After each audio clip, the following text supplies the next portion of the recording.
আর আমাকে যারা প্রতিদিন প্রতিনিয়ত হত্যার হুমকি দিচ্ছেন তাদেরকে স্পষ্ট ভাষায় জানিয়ে দিতে চাই, বাংলাদেশের মানুষের সাথে বেইমানি করে দিল্লির সামনে মাথা নত করে আপনাদের মতো প্রতিদিন ধুকে ধুকে মরব না। আল্লাহ নির্ধারিত সময়ে মৃত্যুবরণ করব, তার আগে পর্যন্ত ইনসাফের জন্য লড়ব ইনশাআল্লাহ। গণভোটের জনরায়ের আলোকে ওই জুলাই সনদ এই বিএনপি সরকার বাস্তবায়ন করবে না, অতএব তাদেরকে বাস্তবায়ন করাতে হবে। মাননীয় স্পিকার, 12 ফেব্রুয়ারি দুটি ভোট হয়েছে, একটি সরকার গঠন আর একটি রাষ্ট্র গঠন। সরকার গঠন জায়েজ হলো, আর রাষ্ট্র গঠন এটি জায়েজ না জায়েজের ফতোয়া আজকে নাজেহাল অবস্থায় আজকে আইসিইউতে। মাননীয় স্পিকার, একটি জায়েজ হলো, একটির স্বীকৃতি দিলাম, একই গর্ভে দুটি সন্তান জন্মগ্রহণ করলে একটিকে স্বীকৃতি দিলাম, আর একটির ডিএনএ টেস্ট পজিটিভ হওয়ার পরেও তাকে গলা চিপে হত্যা করে মর্গে পাঠাচ্ছি। জাতি এ নিয়ে আজকে খুবই কষ্টে আছে, জাতি জবাব দেবে, না হলে নতুন করে আবার। ধন্যবাদ মাননীয়। এনসিপি যদি আজকে বিএনপির সাথে থাকতো তাহলে এনসিপির আসলে মুখ দেখানোর উপায় থাকতো না, যে এই গণভোট এবং সংস্কার নিয়ে যা হচ্ছে। এই যে জোট হওয়ার পরে মনে হয় আমি সেই ব্যক্তি যে সবচেয়ে বেশি জোটের মিটিং এ অংশগ্রহণ করেছি, কারণ আমি নির্বাচন পরিচালনা কমিটির প্রধান ছিলাম। যে বিএনপি এখন তাদের নিজের পাতানো ফাঁদে নিজেই বোধহয় পা দিচ্ছে। আমরা পার্লামেন্টে দেখতে পাচ্ছি বাংলাদেশের ভাগ্য নিয়ে কি ছিনিমিনি খেলছে বর্তমান তারেক সরকার? পুরো পৃথিবী যখন ইরানের ইমানি শক্তির কাছে পশ্চিমা সাম্রাজ্যবাদী শক্তির পতন দেখছে, ওয়াশিংটন যখন তেহরানের কৌশলের কাছে দিশেহারা, তখন কোন সাহসে আর কার ইশারায় ইরান? সুপ্রিয় দর্শক, নতুন একটি নিউজে আপনাদের সবাইকে স্বাগতম।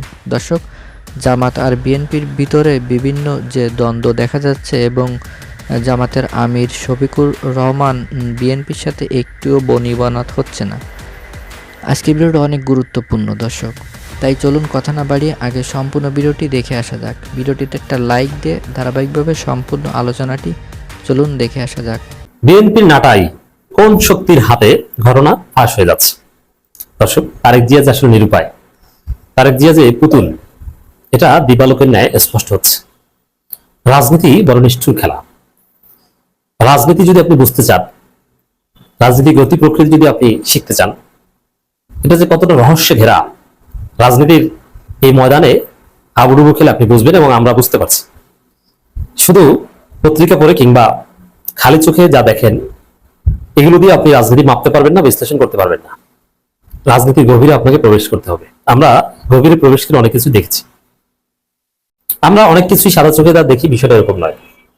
বাংলাদেশের মতো এই ডেভেলপিং কান্ট্রিজ, এদের দেশের রাজনীতির অনেকটাই পুতুল। যেমন জামাতকে মারা হবে, জামাতকে আওয়ামী লীগ দিয়ে নির্যাতন করেছে 2008 থেকে 2024 পর্যন্ত। কি মনে করেন, এই নির্যাতন কি শুধু আওয়ামী লীগের ব্যক্তিগত জিঘাংসা থেকে বা আওয়ামী লীগের আদর্শ থেকে করেছে? না, এটার পিছনে গ্লোবাল পলিটিক্সের খেলা রয়েছে। শুধু দেশি গোয়েন্দা সংস্থা না, শুধু ডিজিএফআই বা এনএসআই না, র, মোসাদ, সিআইএ, M15 থেকে শুরু করে আরো অনেক গোয়েন্দা সংস্থার খেলা রয়েছে, যেই খেলায় আওয়ামী লীগ অনেকটা পুতুল, আবার অনেকটা এই পুতুল হয়, এটাই আওয়ামী লীগের দায়, অনেকটা তাদের আদর্শ কাজ করেছে। এরকম এই যে আমাদের পিলখানা ট্রাজেডি, ওটা কি মনে করেন যে জাস্ট কিছু সেনা অফিসার মন চেয়েছে, কিছু বিডিআর সেনা অফিসারকে হত্যা করে দিয়েছে, বা হাসিনা দিয়েছে, হত্যা করে দিয়েছে? না, এটার পিছনে র, সিআইএ, মোসাদ সবার বিরাট খেলা রয়েছে। এর মানে বিশ্বটা আসলে একটা খেলার মঞ্চ, নাট্য মঞ্চ, আর আমরা নাটকের এক একটা চরিত্র। রাজনীতি এরকম একটা নিষ্ঠুর খেলা, একটা ভণ্ডামি। বাংলাদেশে কারা ক্ষমতা এসেছে? শুধু জনগণ ভোট দিয়েছে? না, জনগণ ভোট দিয়েছে, আবার জনগণের ভোট, বিশেষ করে ফ্লোটিং ভোটাররা, সুইং ভোটাররা কোন দিকে ভোট দিবে, এগুলো কিভাবে ঠিক হয়? কারা ঠিক করে? মিডিয়াগুলো। একটু রহস্য আপনাদেরকে দেখাই। হাসিনা এক পর্যায়ে নাই, দীর্ঘদিন ছিল, হাসিনা এক পর্যায়ে নাই।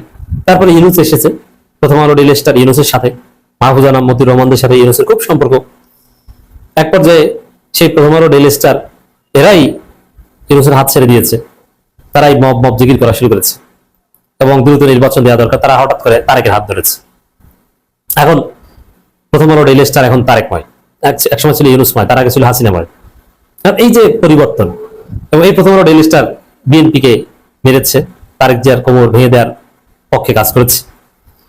তারেক জিয়াকে যত নোংরা ভাষায় উপস্থাপন, এগুলো প্রথম আলো রেজিস্টার করেছে এবং তারেক জিয়াকে ধরে এনে বিচারের কথা বলেছে, ফাঁসি দেওয়ার কথা বলেছে, অনেক কিছু।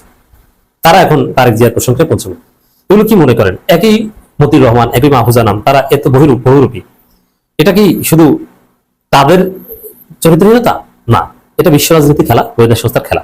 প্রিয় দর্শক, জ্বালানি সংকটকে কেন্দ্র করে গত কিছুদিন ধরে আমাদের সামনে যেসব ঘটনার উদ্ভব হচ্ছে সেগুলোকে সামনে রেখে বেশ কিছু গুরুতর প্রশ্ন উঠতেই পারে। যেমন ধরুন, এই সংকটের পেছনে সরকারের দায় আসলে কতটা, সংকট নিরসনের জন্য সরকার আসলে কতটা উদ্যোগী ভূমিকা পালন করেছে, অথবা সরকার নিজে কোনো তথ্য ইচ্ছাকৃতভাবে গোপন করছে কিনা, গোপন করলে তার পেছনের কারণগুলো আসলে কি, অথবা সরকারকে বিপদে ফেলতে বিশেষ কোনো শক্তি ষড়যন্ত্রের জাল বুনছে কিনা, সেই ষড়যন্ত্রের ফাঁদে পা ফেলে সরকার ভয়ঙ্কর কোনো বিপদের সম্মুখীন হতে যাচ্ছে কিনা, বিশেষ কোনো খেসারত দিতে হবে কিনা, অথবা এই সংকটের সাথে বা এই ষড়যন্ত্রের সাথে আন্তর্জাতিক বিশেষ কোনো শক্তি সম্পৃক্ত রয়েছে কিনা। আমি বেশ কয়েকটি ঘটনা পরপর আপনাদের সামনে উল্লেখ করছি, আপনারা নিজেরাই এই প্রশ্নগুলোর যৌক্তিকতা উপলব্ধি করতে পারবেন। ধরুন, গত 5 এপ্রিল আমাদের বহুল বিতর্কিত পররাষ্ট্রমন্ত্রী ডক্টর খলিলুর রহমান সচিবালয়ে প্রধানমন্ত্রীর সঙ্গে সাক্ষাৎ শেষে মার্কিন রাষ্ট্রদূতের সঙ্গে সাক্ষাৎ করলেন, মানে বৈঠক করলেন। সেই বৈঠক শেষে তিনি সাংবাদিকদের সামনে প্রশ্নের জবাবে বললেন যে যুক্তরাষ্ট্রের সঙ্গে এমন কোনো চুক্তি হয়নি যে চুক্তির আওতায় বাংলাদেশকে তেল আমদানির জন্য যুক্তরাষ্ট্রের অনুমতি নিতে হয়। এমন দাবি যারা করছেন সেগুলো সম্পূর্ণ মিথ্যা। তিনি আরো একটু খোলাসা করে বলার চেষ্টা করলেন, রাশিয়ার তেলের উপরে আরোপিত নিষেধাজ্ঞা বৈশ্বিকভাবে প্রযোজ্য, সত্য কথা এটি, এবং প্রয়োজনীয় অনুমোদন থাকলে ওই নিষেধাজ্ঞার কারণে কোনো বাংলাদেশ যুক্তরাষ্ট্র বাণিজ্যিক চুক্তির কারণে নয়, অর্থাৎ তেল যদি আনতে না পারে সেটি শুল্ক চুক্তির কারণে নয়। মন্ত্রী আরো বলছিলেন যে জ্বালানি আমদানির বিষয়ে কোনো বাধ্যতামূলক শর্ত যুক্তরাষ্ট্রের সঙ্গে সম্পাদিত কোনো চুক্তিতে নেই। আচ্ছা, ধরে নিলাম তার কথা সত্য, কিন্তু দেশের অন্যতম অর্থনীতিবিদ ডক্টর দেবপ্রিয় ভট্টাচার্য শনিবারই একটি অনুষ্ঠানে যে মন্তব্য করলেন তা একটু আপনাদের সামনে তুলে ধরি। তিনি বলছেন, বাংলাদেশের ভাগ্য নিয়ে কি ছিনিমিনি খেলছে বর্তমান তারেক সরকার? পুরো পৃথিবী যখন ইরানের ইমানি শক্তির কাছে পশ্চিমা সাম্রাজ্যবাদী শক্তির পতন দেখছে, ওয়াশিংটন যখন তেহরানের কৌশলের কাছে দিশেহারা, তখন কোন সাহসে আর কার ইশারায় ইরানের বিরুদ্ধচারণ শুরু করল বর্তমান বিএনপি সরকার? নিজেদের গদি টিকিয়ে রাখতে কি তবে পুরো দেশটাকে যুক্তরাষ্ট্রের কাছে বন্ধক দিয়ে দিয়েছেন তারেক রহমান? আজ হরমুজ প্রণালীতে বাংলার জয়যাত্রা সহ একের পর এক জাহাজবন্দি। কিন্তু কেন? কারণ এই সরকার বন্ধুত্বের বদলে দালালিকে বেছে নিয়েছে।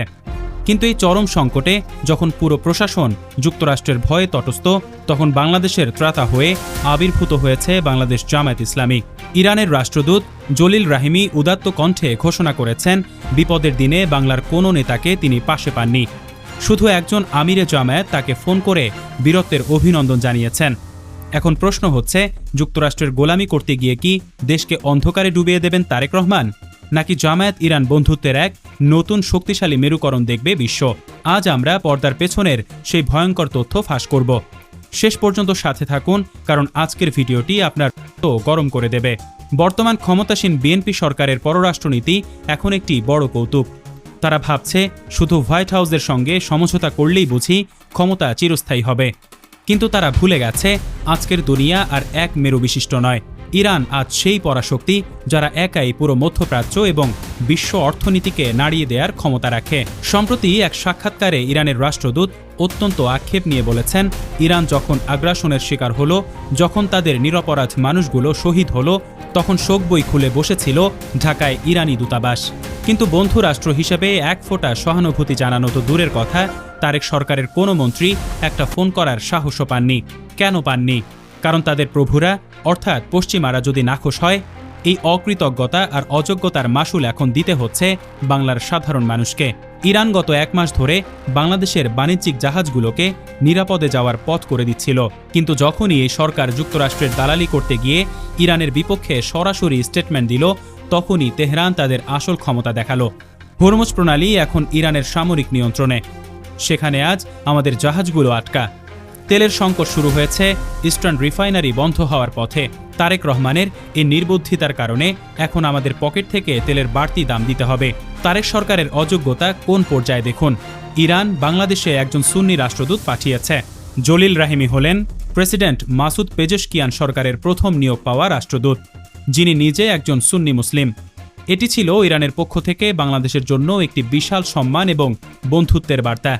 ইরান চেয়েছিল সুন্নি সংখ্যাগরিষ্ঠ বাংলাদেশের সাথে একটি শক্তিশালী মুসলিম ব্লক তৈরি করতে, কিন্তু আফসোস আমাদের এই অথর্ব সরকার সেই সূক্ষ্ম কূটনৈতিক চালটি ধরতেই পারেনি। তারা ভেবেছে ইরান মানেই শুধু শিয়া ইস্যু, কিন্তু তেহরান আজ মজলুমের নেতা হিসেবে নিজেকে প্রতিষ্ঠিত করেছে। তারা বুঝিয়ে দিয়েছে তারা শিয়া বা সুন্নি নয়, তারা ইসলামের পক্ষে। আর আমাদের